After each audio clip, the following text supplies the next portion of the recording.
Okay, now they hear us. You guys can hear us now, right? And I forgot to move the thing.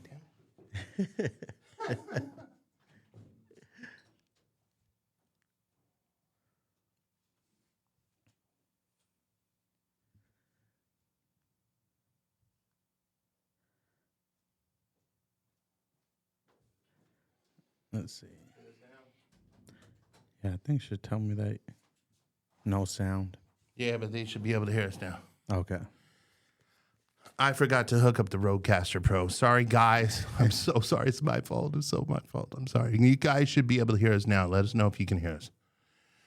That way we can move on. Good now. Cool. So, I'm all out of wind. It's like, anyways, I mean, big breeze coming in from outside of the vehicle over here. Sorry. No, but just to go back, is that you've been busy because you were doing the Super Bowl stuff? Oh, yeah. Yeah, the whole setup, tear down, everything, all Right. the behind the scenes stuff. So Right. pretty cool.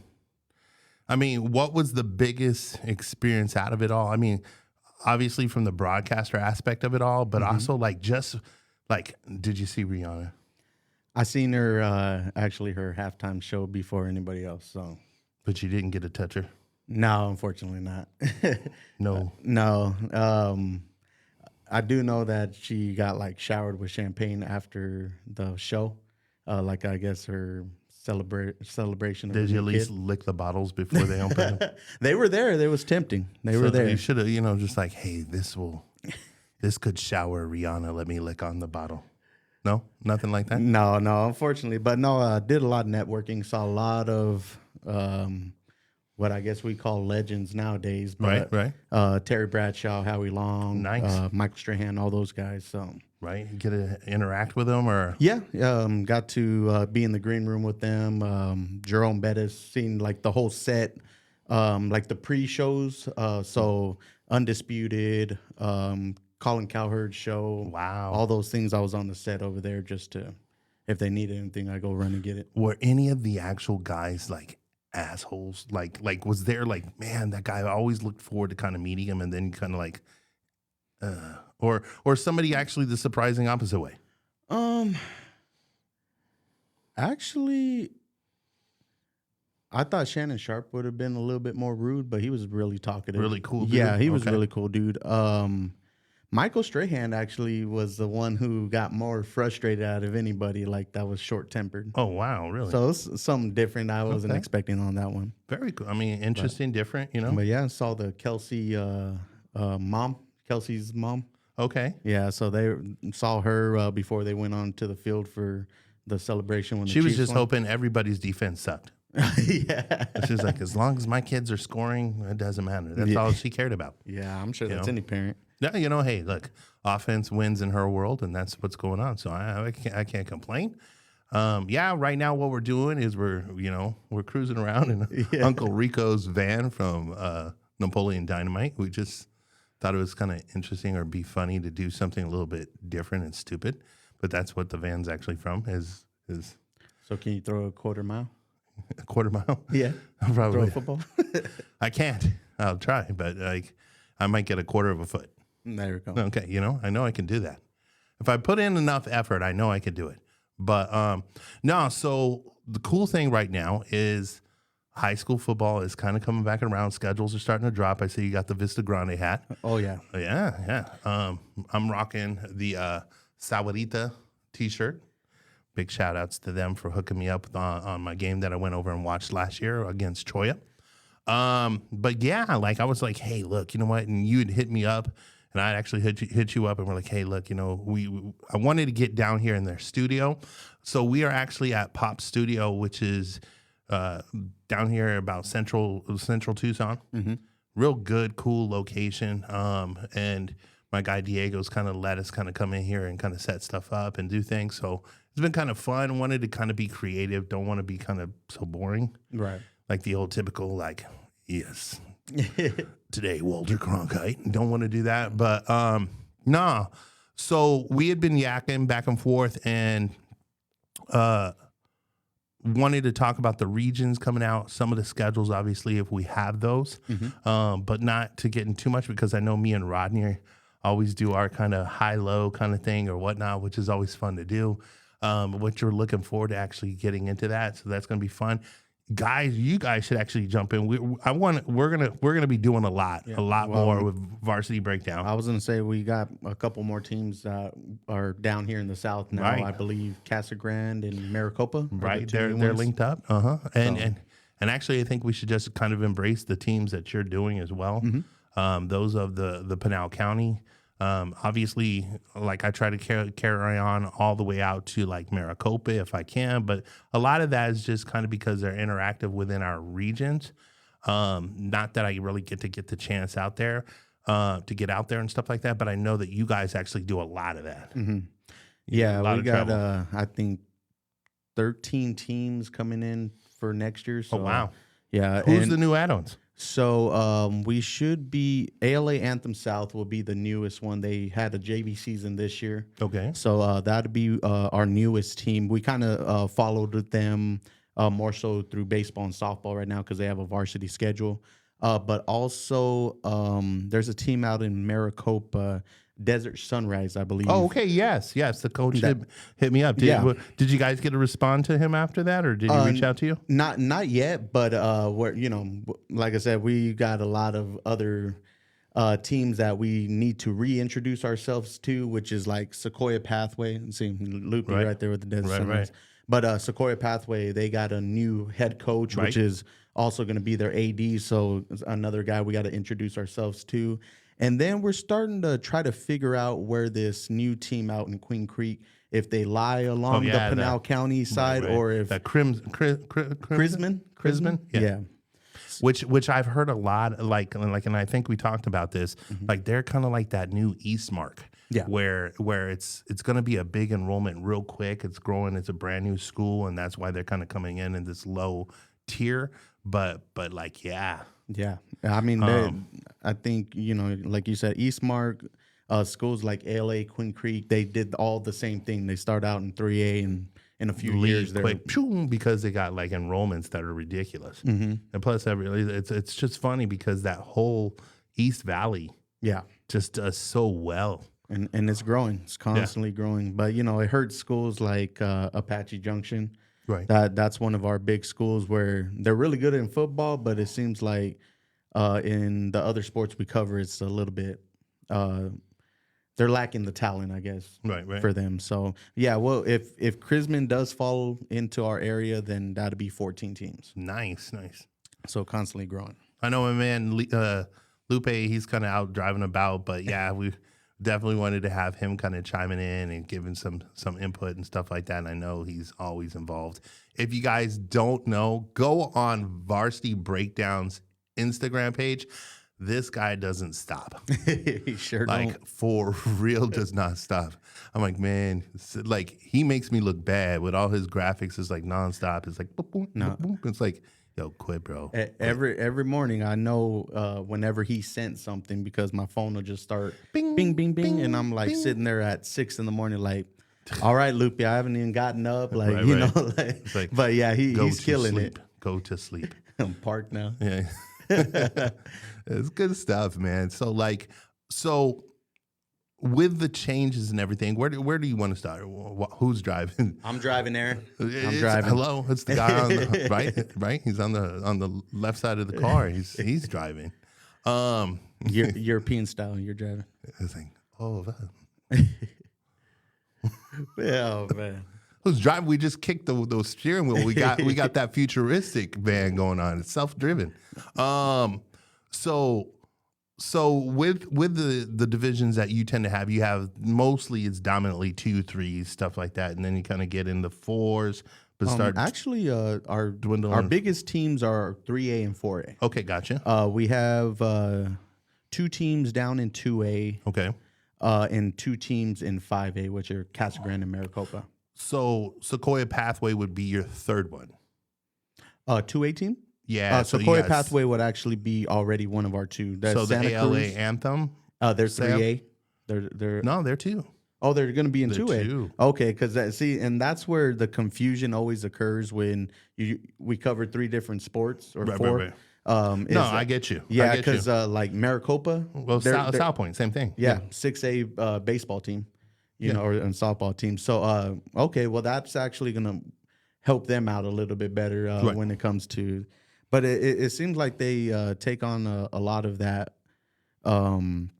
Towns that are right by them, like Santan Foothills and Coolidge and all that. So what I'm looking at right here, they're going to be called in your 2A. It's the Region 6. It's going to have Santan Charter, Sequoia Pathway, Heritage Academy Levine, Santa Cruz Valley, Chandler Prep, ALA Anthem South, which is the one you cover there, Arate.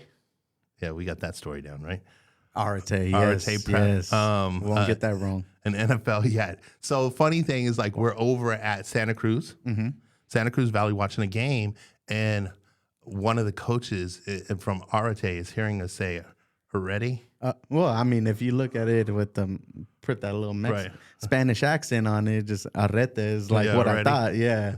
So he like looks back at us like, Arate? "It's Arate," and I'm like, "Arate, like karate." Like what are we doing here? And he's like, yeah, it happens all the time. And I was like, well, y'all named the school, you know. Yeah. It's like, what do you want us to do? It's like, let's see here. And ALAAS, Anthem South is 2A, yes. Mm-hmm. Yeah, and that's a new team. That NFL Yet, that's a new. No, NFL Yet's been around for a while. No, but I meant put in that region. I don't like maybe in the regions are completely different. Remember last year they would have like San Pedro, and stuff like that. Now in 2A, all they're doing is region 1, 2, 5, 6, whatever, which is kind of interesting to see that happen. You know, honestly, on our end, what we got is we have region 3, which is Wilcox, Benson, Tanque Verde, Tombstone, Bisbee, Palo Verde, Santa Rita, and also Catalina. I believe Santa Rita's got a new coach. Okay. I don't know who that is right at this point in time. I know. So it's not the older gentleman that. No, I think he's gone. So, and then also Coach Bolnow from Sabarita went over to Tanque Verde. He's taken over that. So there's been some changes and stuff like that. Benson was 3A. They dropped back down to 2A. Okay. I think that's so that's kind of interesting. Also, Palo Verde. Palo Verde drops down from 3A to 2A, which was kind of cool too, because now that whole region's kind of like, okay, this could be an interesting thing to watch. Right. But I see a lot of the strength teams, the strong teams kind of leaving 2A, moving up to 3A. And obviously that shift kind of keep moving. So yeah, man. Who moved up from your area to 3A? Moving up would have been Maricopa. Maricopa actually switched spots with Benson. Oh, okay. So they moved up over into the South region. For us, and the South region is Thatcher, Push Ridge, Morenci, Sabino, and Safford. Oh, that'd be a good. I mean, it's a tough region, real tight in there. Actually, it's the strongest region. If you take the max prep numbers from last year and throw them eyes on the road, hey, look, we already told you it's got the sensors. We updated Uncle Rico's like van. We're good, man. We're good. It's on cruise control. We're all over the place. But no, the whole South actually comes in as the strongest region in 3A, which is really, it's dominant. But you kind of also want to see, like, I've said it for a while now, I'd like to see some of these teams move up, because, like, they would actually help out the strength of our 4A, which we'll get to, obviously, here in a second. But you got a great one, too, obviously, with Florence. That's the 3A Central, right? Yeah, Central. With Florence, Santan Foothills, Coolidge, ALA, Ironwood, and then also Cruzin as they come in. But tell me some of, like, what should we be looking for in that? I mean, always the 3 probably teams to look at would be Florence, Santan Foothills, and Coolidge. Right. Both Santan Foothills and Florence are losing quite a bit of people this year for graduation. But it seems like their depth is something like to not overlook, because I think that they'll be able to piece their team very well, especially Florence. Okay. I mean, you should have saw their JV team, or actually it was their freshman team. I want to say they had 30 to 40 kids out there. just in their freshman team alone. Right. And so Coolidge, they're not losing too many pieces. The key question for them will be what they're gonna do about the quarterback situation. That's the big thing for them. And that's the case for a lot of honestly, for a lot of Southern Arizona as a whole. Like we get sometimes those little gems, those quarterback gems that'll stay with the team obviously for a while. You know, like Cam Hackworth over at Sabino. Yep. He's done really well with his program. You had you know, obviously I'm trying to go off his name, Joplin over at Marana. He did really well, but now he's obviously gone. So it's really hard to replace that key component. So like I get exactly what you're saying. Yeah, and I mean, depending on what Coach Shanks decides to do down there, the single back formation is usually what he runs. But maybe if they're not so set on a quarterback, they might see a little bit more run, I formation, that type of stuff. But Santan Foothills, which was our biggest surprise this year, as far as, I mean, I want to say last year and maybe even the year before, they had maybe a combined 2 or 3 wins, and then turn around this year, they made the playoffs. So really interested in seeing what they're doing. And then in ALA Ironwood, you have their quarterback is graduating, which is Connor Molt. Okay. But his brother, who he's going to fill in the shoes. He's supposed to fill in the shoes, is what I've been hearing. Gotcha. But he says he wants to play like tight end or wide receiver or something like that. Right. You know, we've already told Uncle Rico that we will fill up the tank when we get back. So you're fine. I got that. Shout out to my cousin Ken. But yeah, no, it's going to be a very, very good region there. But like I said, I think a lot of it, as far as in the South area, definitely comes out this way. Right, starting on the 3A. Yeah. Right. Well, and like even looking at this from, once again, I always do this, guys. I mean, I'm a big Max Prep because Max Preps actually interchanges their numbers throughout the year. It's not just for a short period and then when the playoffs come off and then all of a sudden it's like, boom, what they do is they'll actually, even while going through the playoffs, championships and everything, it adjusts the schedule more. So that's why I like Max Preps a little bit better. But you look at your region, the central region, they're actually coming in as the 6th strongest out of 7. So they're really struggling because they also lost Eastmark. Yeah.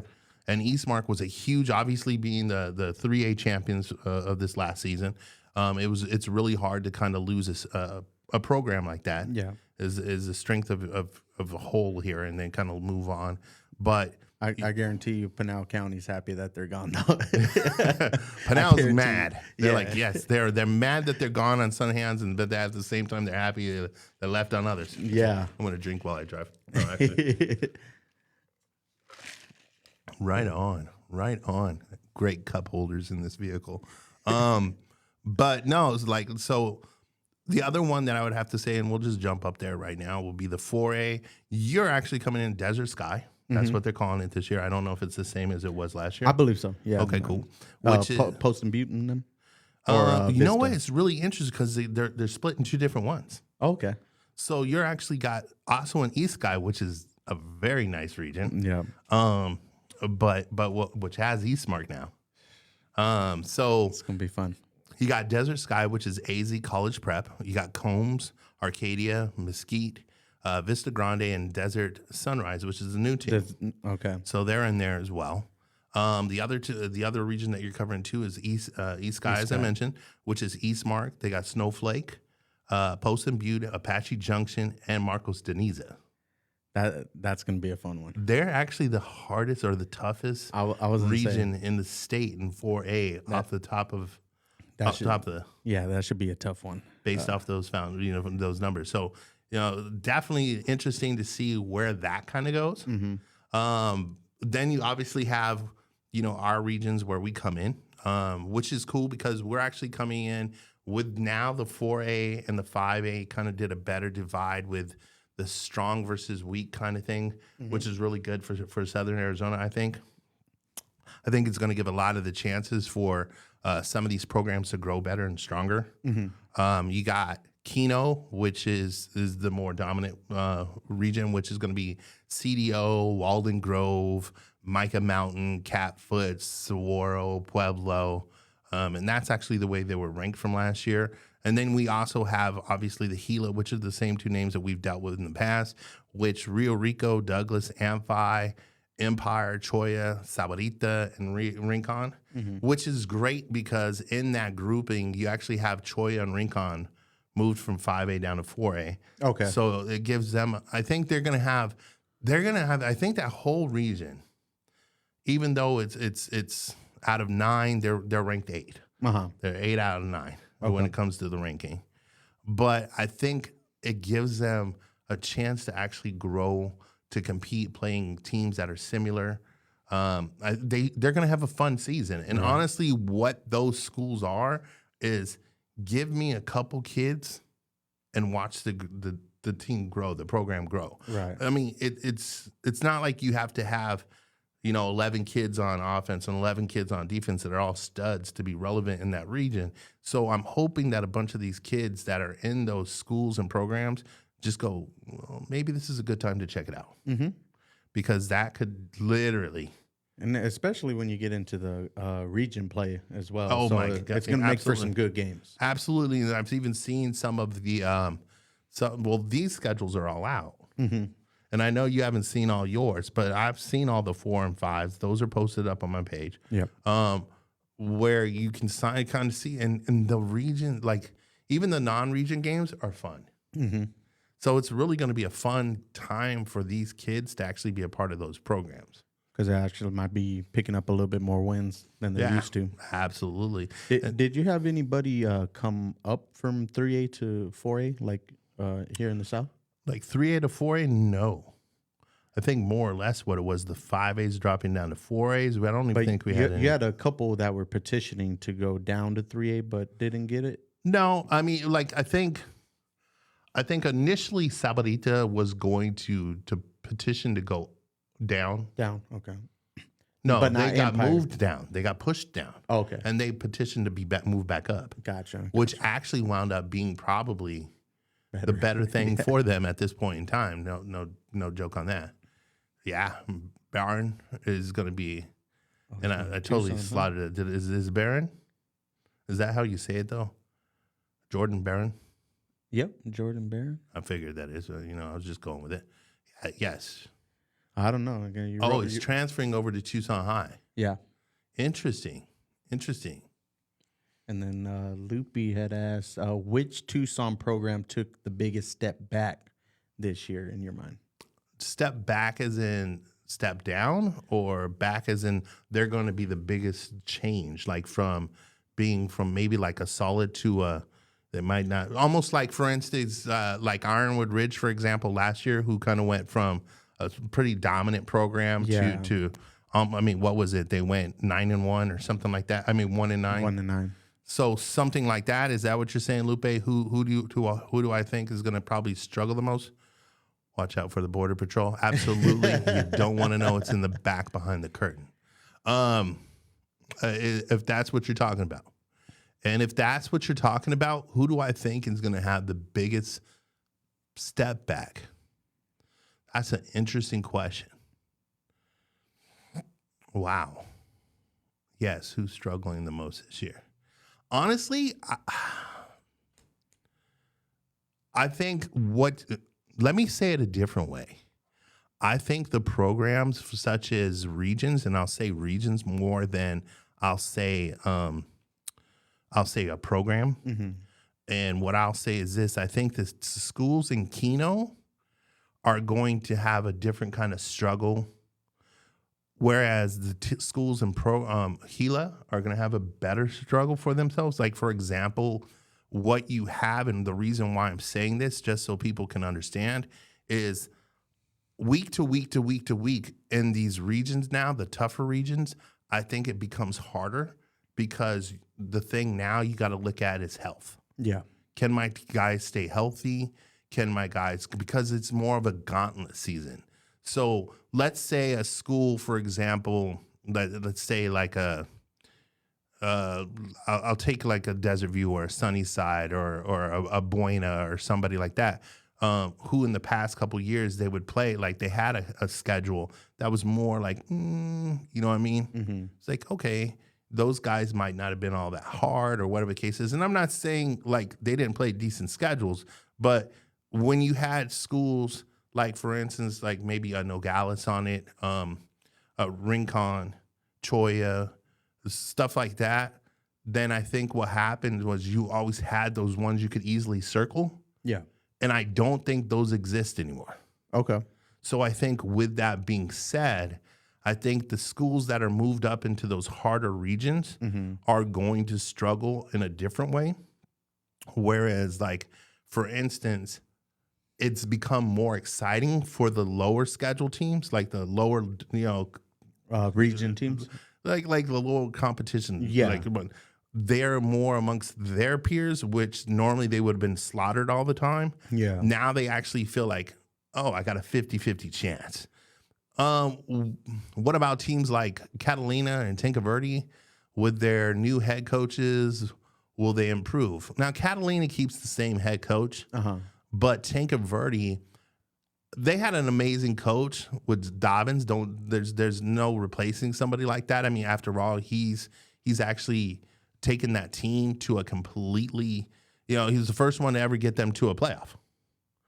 So that was a plus for Tinca Verde. I don't think they're going to go necessarily back, because when you look at, for instance, the 2A, I think what's happened is the stronger dominant programs are kind of being moved out. So you're getting a lot more, once again, pure kind of games playing each other, which is going to be good for those programs. And it's more or less if those programs buy in. Yeah. No, I could see that, because we have the same situation down in Maricopa with Sequoia Pathway. They're bringing in, like we both know Coach Donnie over there, and now he's at Papagos. Right. He's actually a assistant over there. Right. But being that there's a new school in Desert Sunrise that is not only going to be the newest school, but they're also in a higher division.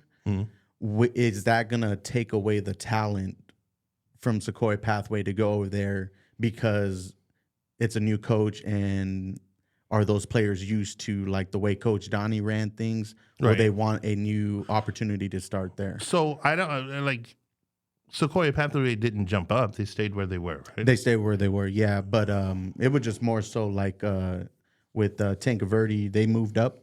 Right. Yeah. No, Tinca Verde stayed with that. Okay. Right. So, but being that there's a new coach in there, my whole thing is that might be a team that might struggle for me as far as the Pinal County goes. Go ahead. But just because of the new school being there, and would players want to just go and transfer over there? I think in programs like Catalina, also like Santa Rita, Tinca Verde, stuff like that, they've struggled already. That it's not like it's like they could even be on that spectrum. Yeah. It's like you're constantly struggling anyways. Yeah. So it's almost like, you're kind of waiting for good things to happen. And I don't know necessarily if sometimes is it the coach, is it the players, is it the athletic director, who is it that's causing this, or even just the community and it's that whole, you never know. But I think a lot of the times it just becomes, now you'll run through like schools, for instance, like Wilcox, or like these smaller community schools, like you're more familiar, right? Yep. So that's more, I think is more of like a flux of the kids of that in the community, because they don't have many kids. They're not drawing kids from other places.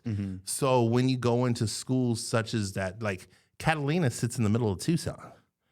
Santa Rita's, you could get there. I mean, you can transfer wherever you want. It's just there's no drive for kids to want to go there and actually help out. So I think there's a difference in those kind of things.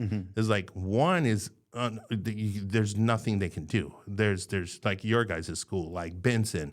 Benson could be a monster for 3 years, 4 years as that class goes through that school program, but then they got a dry spell. You know. It's like, okay, parents in the community weren't active that week. Well, that kind of happened to them last year, right? Because they came in with a new head coach, and then They had a graduating class from the year before, a big senior huge class. graduation. But I mean, even if you look at it, they went up to 3A for 1 year, one season, right? Mm-hmm. At the same time, they go up for one season. They still made the playoffs, Yeah. but then they went back down. And honestly, I think them going back down is just a little premature for me. Mm-hmm. It's like, guys, stay there. Because honestly, what 3A is becoming, or at least what I feel that 3A is becoming, is literally the dominant 2A that it used to be. Yeah. Because Pima's up there now. Thatcher's up there. Safford's up there. Morenci. Morenci, right? Mm-hmm. All these schools, I think that was the dominant, San Pedro or whatever it was back then anyways. Yeah. So, like, almost kind of like, I don't really want to, like, you guys should have just stayed. But I know then again, it also sucks because that's the powerhouse region for 3A, even though it doesn't matter. Yeah. 3A and 2A doesn't matter. Whoever wins the region wins, or they get to go to the playoffs, which I kind of hate that because you'll get teams sometimes that get, and it happened last year in 3A. They had a team that had a losing record, but they beat their region that was horrible. Yeah. And they got in. Loopy might know who that was. I don't know off the top of my head, but I know that happened. No, and we talk about that a lot, like where you have those stacked regions where a lot of those teams are really deserving of making it to the playoffs. Right, man. But one spot or a couple spots get taken from teams that don't have the strength of schedule like these ones. So no, that's a valid point. But in basketball, you kind of get the same thing if you think about it, like with March Madness. You know what I mean? Like, but then you get teams like Princeton. Right. No, I mean, like if you're going into the college stuff, I get you 100%. Yeah. But most of the time in high school level, I think the difference in college is that every one of those kids is a stud. You're playing Division I basketball. You're not. It's like, okay, like I lost to a 15 seed, right? It's like, okay, you lost to a 15 seed, but that's not like a 15 seed high school team. So would you like to see the 2A and 3A regions kind of do it like 4A to 6A, where it's all seeded, where you're winning your region doesn't really have an effect on you making the playoffs? If they're going to keep them even, so I see this when I'm looking at, like, for example, when I look at the 2As and 3As, it's not broken down like strong weak as much. It's kind of the old way that it used to be with a lot of the other high school like programs. So what they do in those is they'll sit there and go, okay, we got strong, weak, everything. It's more that community area. Yeah. So who's the strongest in this area? Who's the strongest in this? And rightfully so, because they're more rural areas. Yeah. So with them being kind of off in their own area, it's like Benson's like dominant this year. Okay, well, Bisbee's dominant next year. Okay, well, you got, Wilcox is dominant this year. But they're all kind of like rotating in the area, which I don't have a problem with that. So, but when you get into those inner cities and stuff like that, to me, I like it more strong, weak, because what we need to do is start aligning these programs in these larger metro areas to match up, because what will happen is you get a school, for instance, like a Choya, who will sit there and they're constantly struggling. So you hear more of, we suck. I don't want to play football at Choya. We suck, and the school, the student body doesn't even buy into it. And when they don't buy into it, I think what's happening is they don't want to like make the change. Right. The only way you're going to make the change is if the student body buys into it. Yeah, and I mean, you can, if Loopy's still watching, he can attest to this. So when we did our podcast, we kind of get together like you and Rodney and just break every team down. Right. Predict what their records are going to be. And, of course, Loopy had Santan Foothills not winning a single game last year. Oh, wow.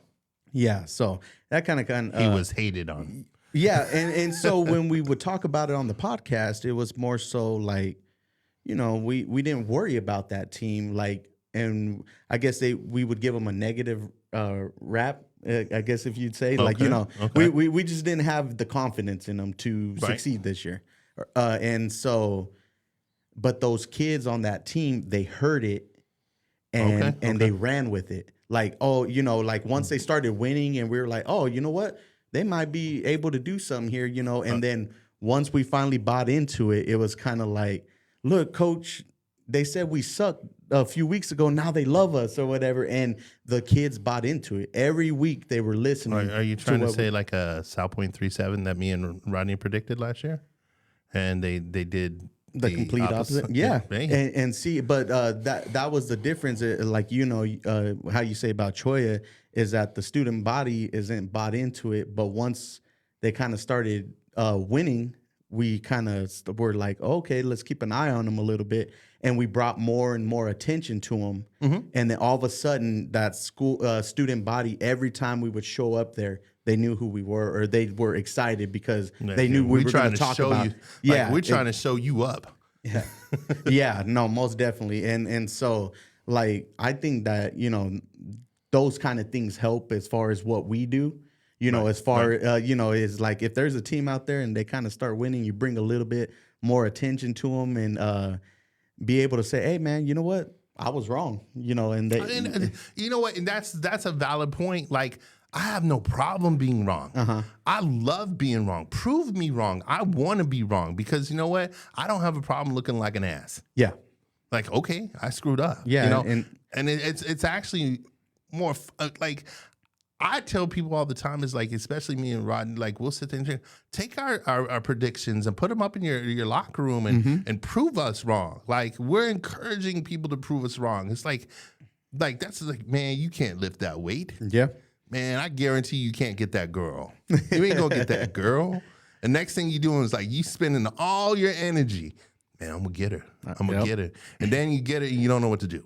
Yeah, and that's the crazy part is because some teams know how to take it and not get mad about it. They might upset them a little bit, but then you have other teams that like because you talk negative about them, they think you don't like them.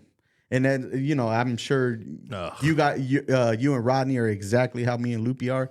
It's not that we don't like you. It's not even the case because we root for all of our teams. I'm a dog in a fight. Yeah, exactly. And I'm sure just like you want a state championship to come back here to the South, we want a state championship in Pinal County, but at the same time we're going to give you our honesty. It's you to decide what you're going to do. You don't like it, but we going to hear it. Yeah, and like I said, maybe that's something that you do this year when you see some of your teams that you predicted weren't doing good, just bring more attention because I guarantee you it worked for Santan Foothills. Oh man, and that's the fun part. It's like I enjoy that kind of stuff. It's like, it's like, hey, even little jabs. You hear the kids like, I love that. You hear the little jabs. It's like, so I heard you don't like us. I heard you didn't pick us to win. Mm-hmm. It's like, you got to sit there and go, yeah. No, I mean, I've walked into places and they'd be like, yeah, this is a guy that said we're going to go 3-7 or 4-7. I'm like, yeah, I said that. And you get booed. And it's like, you know what? It's funny. Yeah, it's like, I'm here. I don't care. Like, I'm supporting. It's fun. Like, here's the funnier part. Like, if we weren't doing this, nobody would be talking about it. Uh-huh. That's true.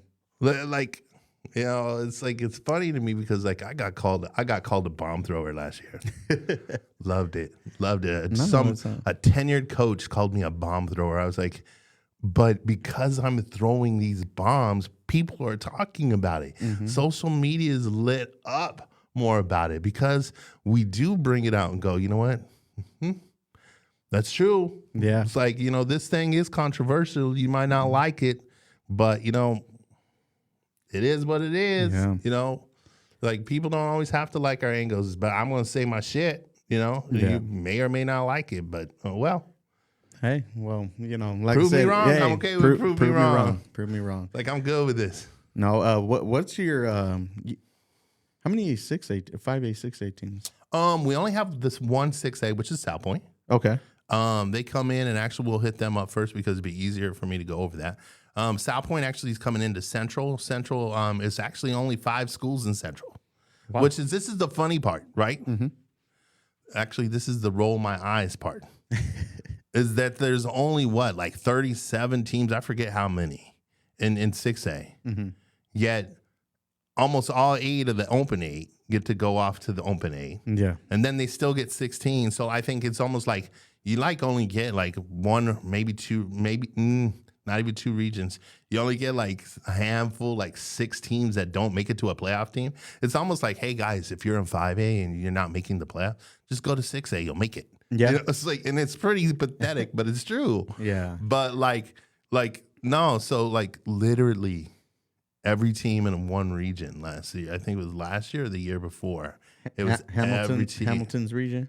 No, it wasn't. No. Every team in the one region didn't make it. It's almost like, they hold you. Like, yeah. They did not like this region. But no, South Point's coming in. They're going to be the dominant one in this region. So they kind of dropped into a weaker region.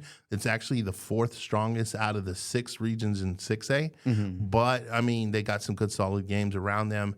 Like I said, I'm not really going into the schedules, but they do come into that region ranked highest 16th in that region from Max Preps.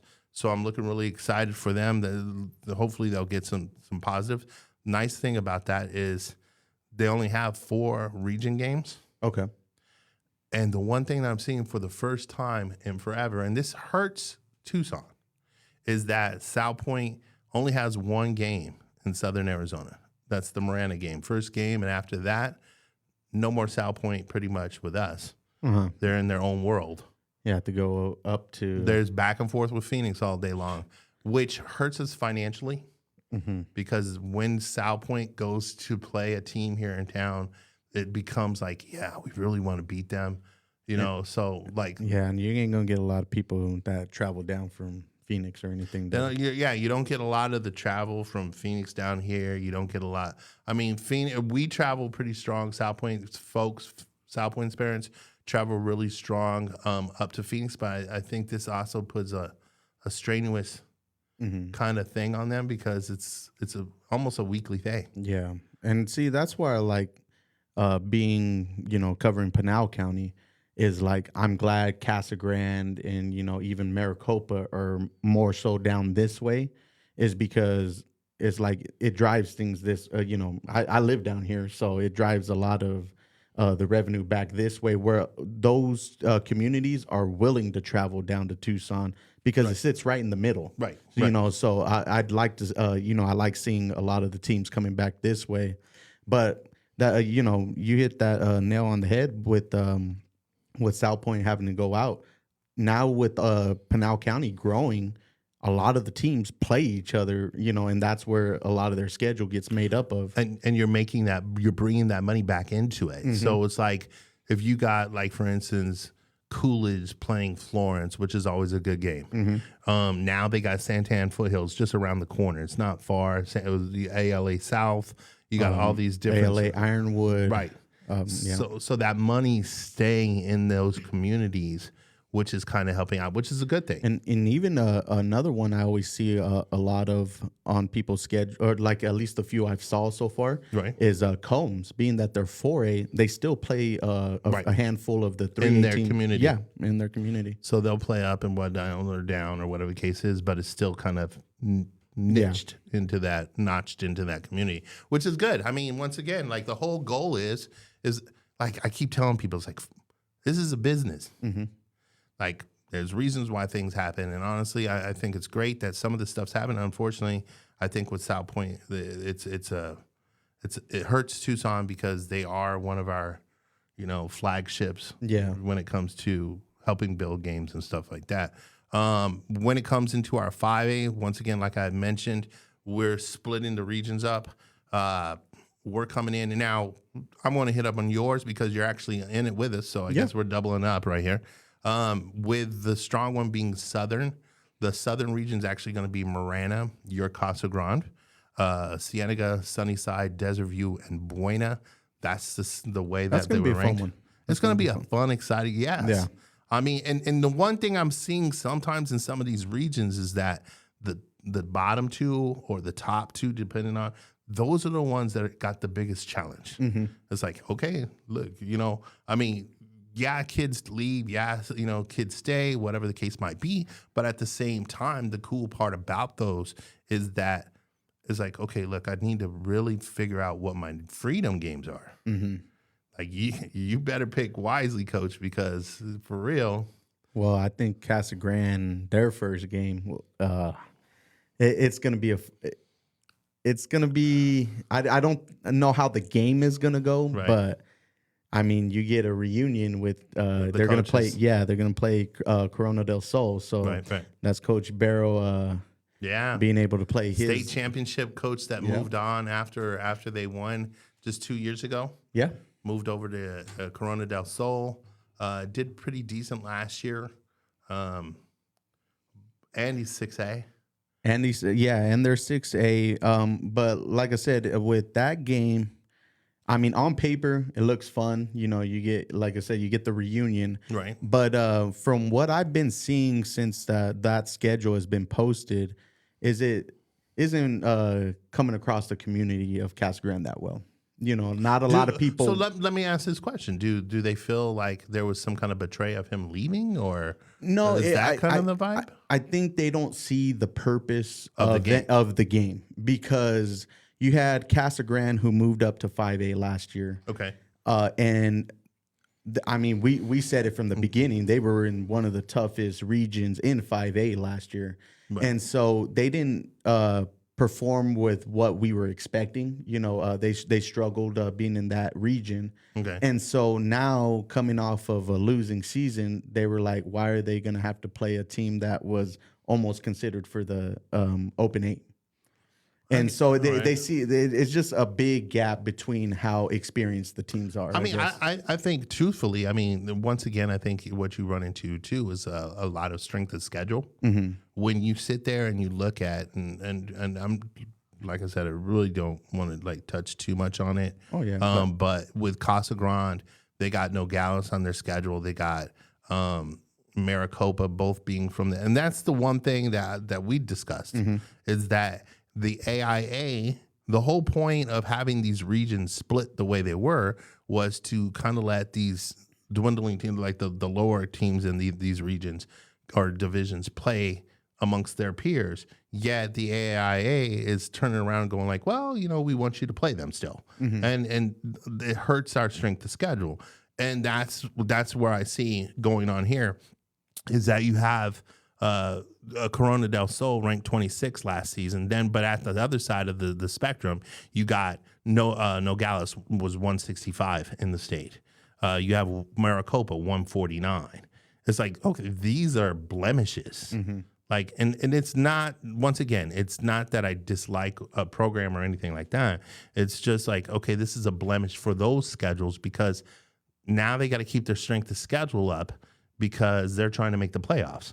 You have teams that are trying to make the playoffs, and then you have teams that are just trying to build. Yeah. Like, we've struggled. We need help. We need to get into these right regions to start winning. And so when you play those teams, it's like, damn, you know, it kind of hurts.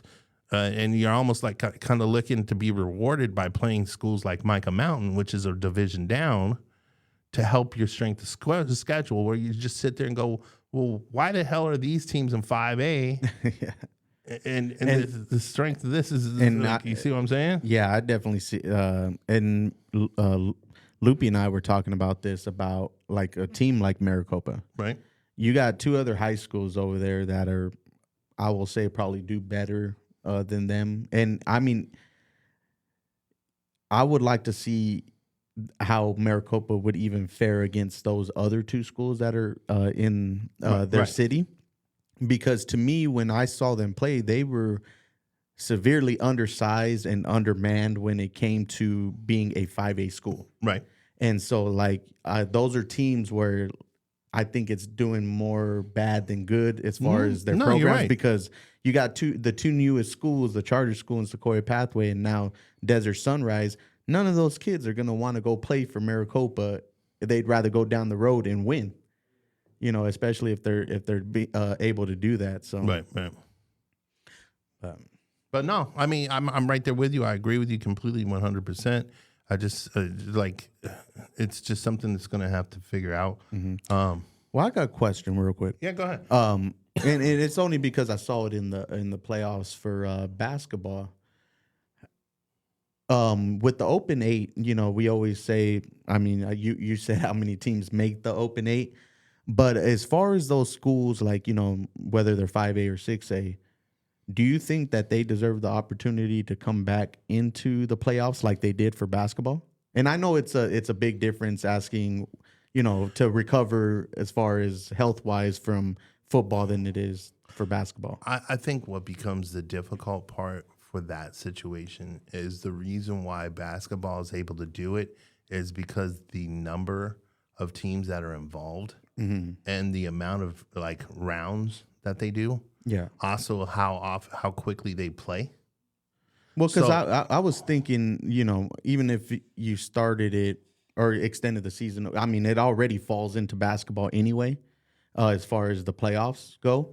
But if you did, instead of 16 teams, you did 20 teams or however many teams you have in the Open, and you pretty much give those guys a bye. I just think it's just It's too difficult. Honestly, to tell you the truth, I just think it's almost time that Open 8 goes away. Okay. Yeah. And Like, I I definitely don't agree. mind. I don't have a problem with things such as tournaments like the basketball situation set up.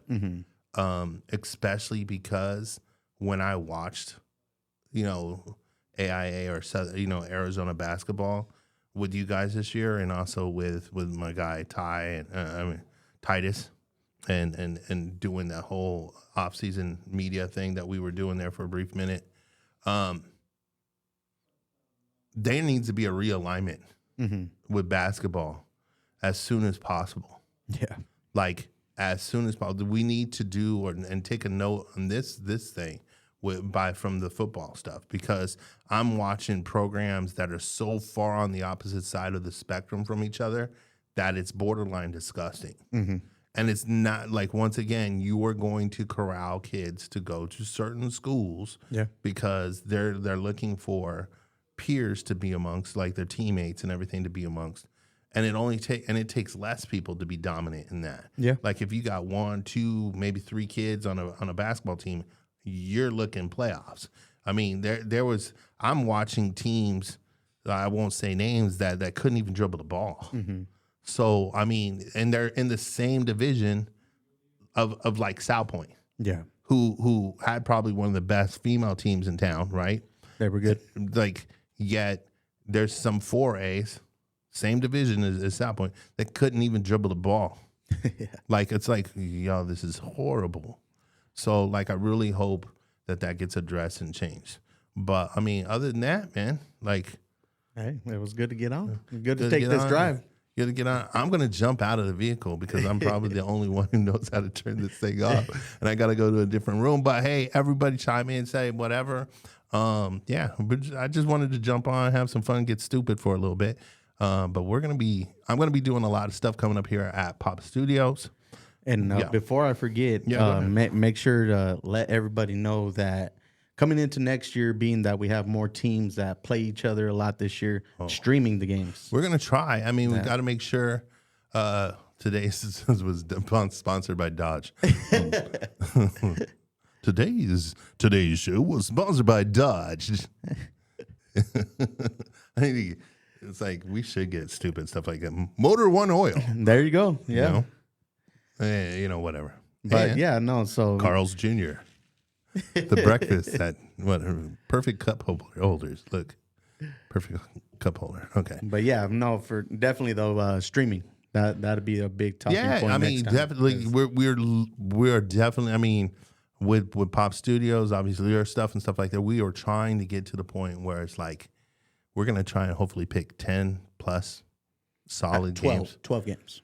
Is it going to be? Are they 2 weeks ahead? I believe so. I think it might be. I don't think so. I thought there was only one. Was it 1 week? Either way, but we're going to find out how many games we can get in a week or throughout the season, and we'll try to do it. And we'll try to run them here through Pop Studios with both of us or whatnot. Some interesting stuff coming, man. Yes, sir.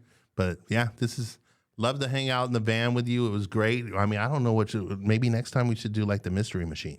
There you go. Or pick a card like Knight Rider. Either I was gonna say Knight Rider or Back to the Future. You know what Diego said? He said maybe we should be in the Millennium Falcon. There you go. Hey, whichever one you choose, I'm gonna hop in. I'm gonna take control. I'm gonna drive. Thanks for going with a ride with us, but I'm going to go ahead and stop the. Maybe I can even get Diego if he's out there to hit stop recording up in the stop streaming up there, and we're out. Alrighty.